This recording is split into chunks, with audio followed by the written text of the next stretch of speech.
원래 IP 강국의 원천이라는 거는 그 IP를 이제 굉장히 좋아해주고 그 IP를 추종해주는 팬덤이 있기 때문에 그 IP 자체의 파워가 강화되는 건데, 이 팬덤들이랑 약간 좀 대립하는 모양새를 보이게 되면서 그 이후에 나오게 되는 이제 콘텐츠에 대해서도 조금 굉장히 불안정성이 높아졌다라고 평가를 할 수밖에 없게 되었습니다.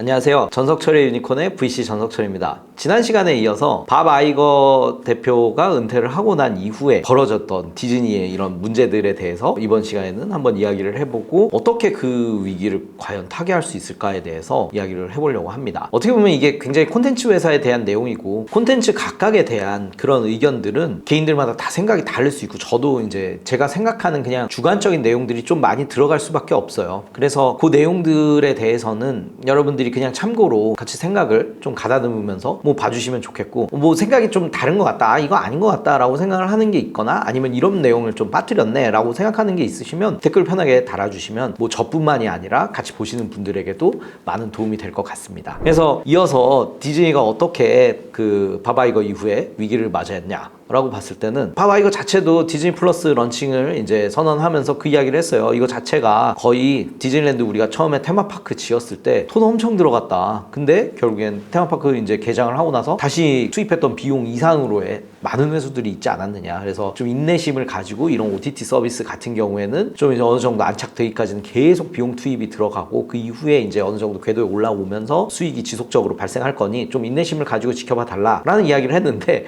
역시나 비용이 생각했던 것보다 더 과다하게 계속 들어가고, 가뜩이나 OTT에 이렇게 돈이 많이 들어가는데 코로나가 터지면서 이것도 전혀 예상하지 못했던 전무후무한 악재였죠. 저번 콘텐츠 때 말씀을 드렸잖아요. 도쿄 디즈니랜드 운영하는 회사가 운영하는 것만으로도 시총이 80조 원인 회사를 이렇게 가질 정도로 매우 큰 파괴력을 보일 수 있는데, 이게 코로나 때문에 다 개점 휴업이 되다 보니까 엄청난 부담과 누적 적자가 이제 좀 커진 부분이 있었습니다. 그리고 디즈니 플러스도 이제 앞서 말씀드렸던 것처럼 많은 IP를 가지고 있어서 기본 팬덤이 유입되는 건 되게 좋은데, 그럼에도 불구하고 많은 OTT들이 이제 난립하고 있었기 때문에 상당한 이제 부담감을 가지고 좀 시작할 수밖에 없고, 새로 이제 유입을, 이 디즈니 플러스를 유입을 시키려고 하다 보면 상당히 많은 또 이제 고객 유입 비용이, 고객 획득 비용이 발생을 하게 되는 그런 어려움이 있었습니다. 그리고 또 하나는, 요거는 좀 논란의 여지가 있어요. 그 PC주의라고 해서 정치적 올바름이라는 그런 내용으로 작품들의 많은 부분이 그 영향을 받은 이제 콘텐츠들이 나오기 시작하면서 이게 되게 논란의 여지는 있는데, 원작 팬덤들한테 특히나 이제 호응을 받지 못하는 일들이 발생을 하게 되면서, 원래 IP 강국의 원천이라는 거는 그 IP를 이제 굉장히 좋아해주고 그 IP를 추종해주는 팬덤이 있기 때문에 그 IP 자체의 파워가 강화되는 건데, 이 팬덤들이랑 약간 좀 대립하는 모양새를 보이게 되면서 그 이후에 나오게 되는 이제 콘텐츠에 대해서도 조금 굉장히 불안정성이 높아졌다라고 평가를 할 수밖에 없게 되었습니다. 사실 PC라는 거에 대해서 좀 우리가 생각을 해보면, 미국이라는 나라 자체가 뭐 한나의 민족으로 구성된 것이 아니라 굉장히 다양한 민족으로 구성되어 있었고, 우리 잘 알다시피 그 처음에 흑인분들이 거의 뭐 노예 생활을 하게 되면서, 그리고 인종 해방이 되었음에도 불구하고 뭐 60년대까지 쭉 차별이 존재하던 미국에서 지역들도 남부 지역이나 뭐 동부 지역들 일부 이렇게 굉장히 존재했을 정도로 첨예한 갈등이 있었고, 다민족 국가로서의 그 여러 부분에 있어서의 그런 아픈 역사들, 예민했던 것들, 그리고 뭐 그 전에 원래는 뭐 우리가 인디언이라고 불렀었던 그 아메리칸 원주민들이 원래 썼는데 그분들 자체도 상당한 탄압을 받았었고, 그래서 사실 이거는 굉장히 뭐가 맞다 틀리다의 문제가 아니라 굉장히 좀 예민하고 미국 사회 전체가 좀 되게 조심조심하면서 반응하는 약간 좀 그런 주제였다라고 볼 수 있겠습니다. 사실 그냥 저는 다양성이라는 주제만 놓고 봤을 때는 사실 다양성이라는 게 굉장히 좋은 거예요. 여러 가지로 지금 좀 사람들이 좀 문제를 삼기도 하고 악화되어 있긴 한데, 아니 우리가 어떤 콘텐츠를 너무 전형적으로 만들고 전형적인 캐릭터가 나오게 되면, 상당히 요새 같은 경우에는 특히나 이제 많은 콘텐츠들이 고도화되고 범람하고 있는 상태에서 상당히 진부함을 느끼기가 좋고, 뭔가 좀 다양성 있는 전개들, 그리고 좀 복합적인 캐릭터들이 등장을 해주면서 그 이야기를 굉장히 풍부하게 만들고 서사를 탄탄하게 하는 좀 그런 좋은 요소가 있다라고 생각을 합니다. 그럼에도 불구하고 디즈니 팬덤들은 그럼 왜 이런 다양성, 정치적 올바름, 그런 문화와 이제 좀 어떻게 보면 갈등을 보이는 양상을 보였을까라고 봤을 때는 약간 그게 있는 것 같아요. 그래서 우리가 봤을 때 보통 그렇게 팬덤이랑 강하게 충돌을 한 거는 원작이 강하게 있고 그 원작에 대한 추억들, 그리고 원작에 대한 각각의 이제 생각들, 원작에서 절대 버리기 힘든 정신들을 가지고 있는 것들에 대한 다름, 그리고 그거에 대한 충돌이 발생을 했을 때 이제 팬덤들은 많이 실망을 하게 되고 거기에 대해서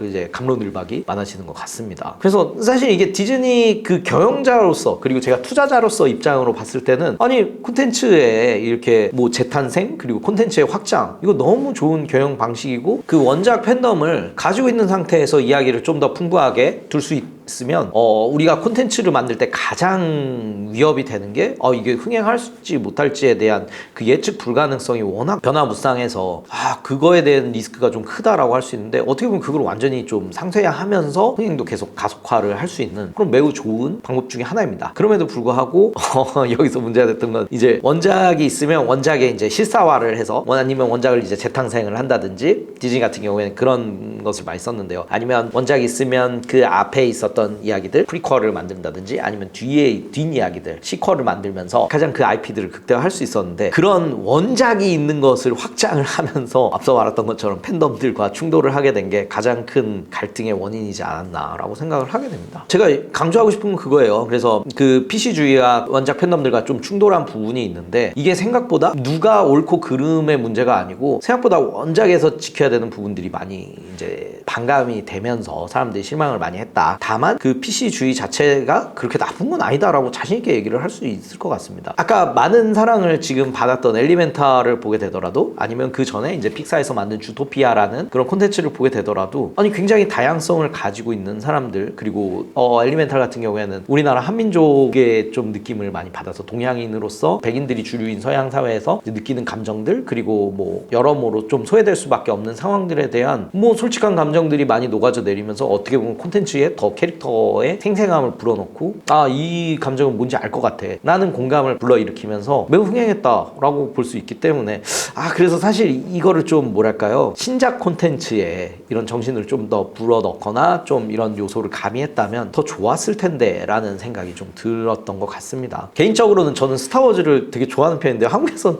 스타워즈 팬덤이 좀 약한 편인데, 미국이나 뭐 해외 나가면 특히 일본에서도 스타워즈 팬덤이 되게 세요. 근데 이제 스타워즈도 약간 요런 부분에서 비판을 많이 받았는데, 스타워즈 같은 경우에는 예전에 조지 루카스 감독이 루카스 필름에서 만들었던 스타워즈 에피소드 4 새로운 희망, 그리고 5 제국의 역습, 6 제다이의 귀환, 이렇게 보면서 사람들이 굉장히 좋아했던 그런 세계관, 그리고 저항군 리더로서 그 주인공인 이제 루크 스카이워커가 성장하는 그런 요소들, 그리고 다양하게 벌어지는 그 스페이스 오페라를 되게 좋아했던 것 같은데요. 그게 이제 나중에 이어서 프리퀄 성격인 스타워즈 에피소드 1에서부터 3까지 이어지는 그런 프리퀄 작품들이 이후에 한참 뒤에 거의 20년 만에 나오게 되는데, 사실 어느 정도 논란은 있지만 그들이 이야기했었던 그 원작의 약간 좀 정체성, 그리고 캐릭터들, 그리고 선악의 대립들, 세계관들이 상당히 좀 어느 정도 존중이 되고 지켜지면서, 특히나 이제 뭐 사람들이 많이 좋아할 만한 요소죠. 그 민주주의가 어떻게 붕괴되고 독재가 출현하게 되거나, 아니면은 이제 선한 캐릭터가 어떻게 악의 영향을 받아가면서 이제 사람이 변하게 되는가, 약간 이런 주제를 다루면서 굉장히 좋은 평가를 받았다라고 생각을 할 수 있는데, 최근에 그 개봉했었던 시리즈들을 보면, 시퀄인 이제 뭐 깨어난 위협이나 그 다음에 이제 뭐 돌아온 내용들을 보면 굉장히 좀 사람들이 절대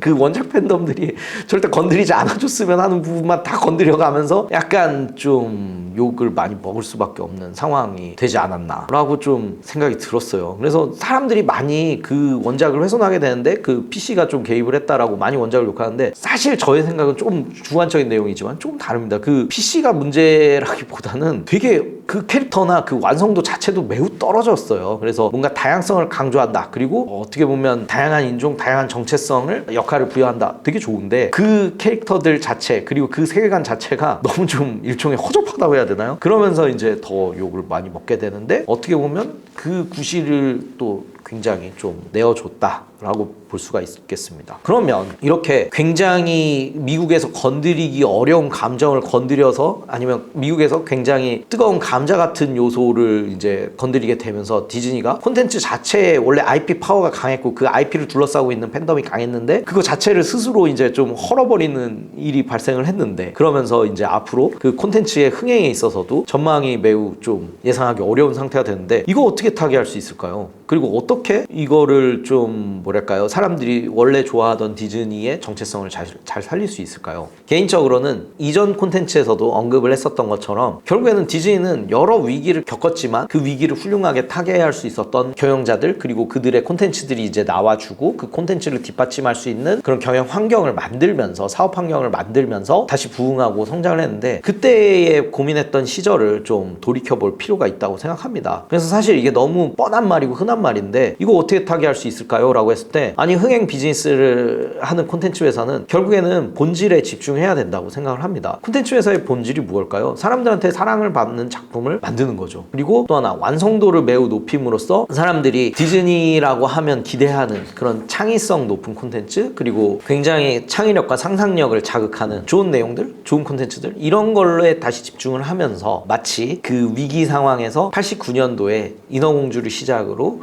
좋은 대작 애니메이션들을 쭉쭉 만들어냈던 그 시기로 좀 돌아가야 된다라고 생각하고 있습니다. 특히나 마블이나 디즈니 스튜디오 자체도 이 부분을 좀 많이 일깨워야 된다고 생각을 하는데 약간은 그런 다른 좋은 요소들도 좀 고민을 해봐야 된다고 생각을 하는 게 있어요. 앞서 말씀드렸던 것처럼 디즈니가 어떤 회사들이 인수하게 되면 그 회사의 문화를 절대 건드리지 않고 서로 존중한다라고 했는데 그 기틀에 이어져서 그나마 지금 픽사 같은 경우에는 그래도 괜찮은 작품들이 쭉 나오고 창의성들을 지키기 위해서 그리고 좋은 창의성을 내기 위한 조직 구조와 문화가 있다고 생각을 하는데요. 그 부분을 다시 보고 그리고 예전에 말씀드렸던 대작 애니메이션들을 내던 그 시절로 돌아가서 좀 그런 구조를 그리고 그런 창의성을 낼 수 있는 조직 문화를 다시 만들어 보는 게 어떨까 라는 생각이 듭니다. 그래서 저 같은 이제 투자자가 말하기에는 저희는 이제 뭐 주로 숫자로 말을 해야 되고 경영이 어떻니 어떻게 더 수익 극대화를 할 수 있느니 뭐 이런 이야기를 해야 되지만 그래서 조금 웃긴 면은 있지만 결국엔 강조하고 싶은 건 오히려 그렇기 때문에 더 본질이 중요하다라고 강조하고 싶은 건 콘텐츠 회사는 팬덤과의 관계를 잃으면 안 된다고 생각을 합니다. 그리고 그 팬덤과의 관계는 잃지 않기 위해서는 좀 앞서 말씀드렸듯이 본질에 집중을 하고 초심을 잃으면 안 된다라고 생각하고 있어요. 하지만 이제 또 어떻게 보면 너무 팬덤의 그런 호불호에 끌려가면서 콘텐츠를 이렇게 만들었다가 저렇게 바꿨다가 하는 것 자체도 옳지 않다고 보고 있기 때문에 결국에는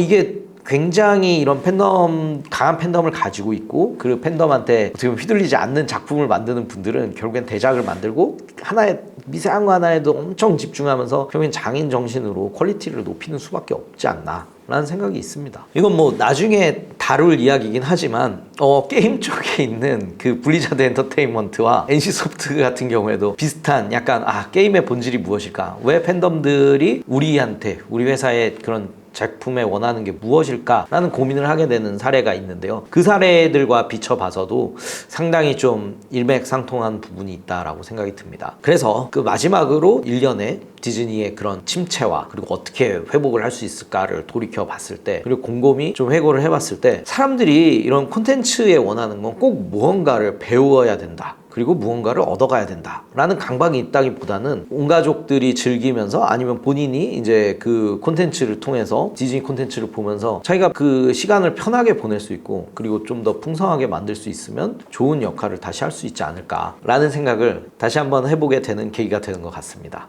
이상으로 디즈니에 대해서 그리고 디즈니 컴퍼니의 이런 흥망성쇠들, 지금 위기들 어떻게 위기를 좀 타개할 수 있을까에 대해서 같이 좀 고민을 해봤는데요. 어떻게 보면 토이스토리가 나오기 전에 그리고 토이스토리를 제작할 때 스티브 잡스가 모든 면에서 정말 훌륭한 스티브 잡스가 픽사 직원들 그리고 그 토이스토리 제작하는 팀한테 당부했던 말을 다시 한번 새겨 들어야 될 것 같아요. 이야기한 거는 우리는 지금 기술 회사로서 집중하는 게 아니라 우리 영화 만드는 거다. 영화에 집중하고 이 콘텐츠 좋아할 수 있도록 사람들이 감동을 줄 수 있도록 만들자라고 했다는데 그것을 다시 한번 새겨볼 수 있지 않나 생각이 듭니다. 이상으로 전석철의 유니콘을 마치겠습니다. 감사합니다.